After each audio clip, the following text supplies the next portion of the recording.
হবে।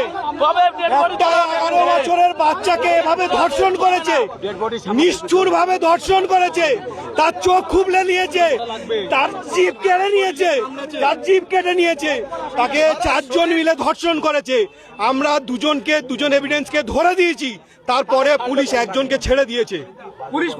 আমরা মুখ্যমন্ত্রীকে কালকে রাত 11টা থেকে এ পর্যন্ত কাউকে দেখতে পাইনি।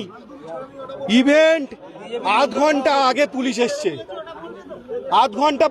পুলিশ এসছে। আমরা বডি ক্যাম্প থেকে পুলিশ নিয়ে গিয়ে বডি শনাক্ত করেছি, সেখান থেকে তুলে নিয়ে এসছি। পুলিশ ঘুম এখনো ভাঙেনি। একটা 12 বছরের বাচ্চাকে রেপ করেছে 4 জন মিলে। আমরা চাইছি অবিলম্বে ওর ফাঁসি। মুখ্যমন্ত্রীর কথা অনুযায়ী ওর এক্ষুনি বাড়িঘর ভেঙে দিতে হবে বুলডোজার দিয়ে। আর যাকে ধরেছে, যে 4 জন অভিযুক্ত, তাদের 4 জনকে আমরা ফাঁসি চাই।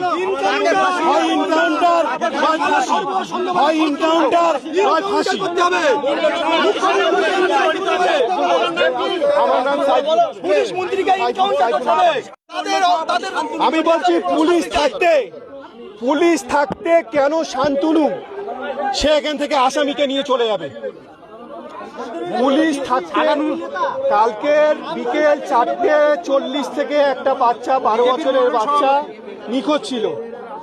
আমরা অনেক খোঁজাখুঁজির পরে রাতে গিয়ে থানায় লিখিত কমপ্লেন করে আমরা সবাই খোঁজাখুঁজি শুরু করি। আমরা সেখান থেকে ভিডিও ফুটেজ নিয়ে, সিসিটিভি ফুটেজ নিয়ে আমরা জানার চেষ্টা করি কোথা থেকে কিভাবে কি হয়েছে।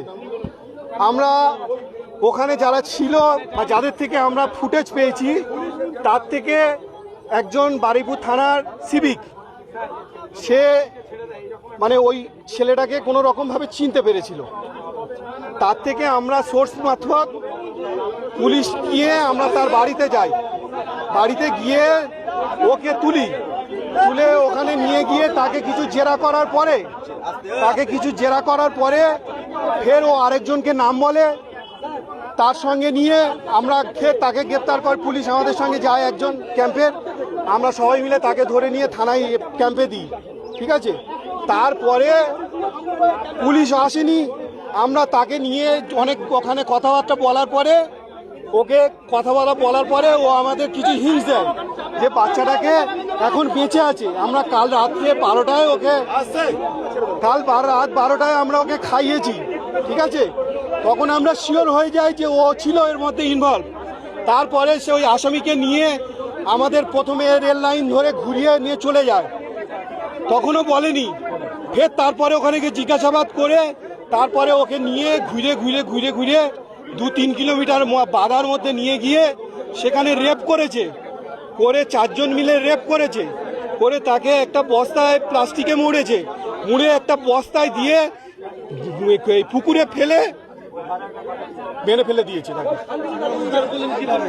আমরা ওকে নিয়ে তারপরে আমরা সবাই মিলে যাচ্ছি ডেড বডির কাছে। আমরা বলেছি নিয়ে চলো আমাদের। তারপরে আমরা অন্তত 50 জন তাদেরকে সবাই মিলে নিয়ে, তার মধ্যে শান্তনু এসে ওই আমাদের যেতে দিচ্ছে না। শান্তনু একদম বিজেপির মন্ডল সভাপতি, আমরা সূচিপুরে।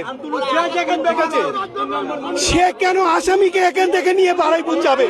আমাদের প্রশ্ন এটা। প্রশাসন আছে, আমরা সারা রাত এখনো পর্যন্ত গালে অন্ন দিইনি, জল দিইনি, তাহলে আমাদের থেকে ছিনিয়ে নিয়ে কি জন্য চলে যাবে বলে?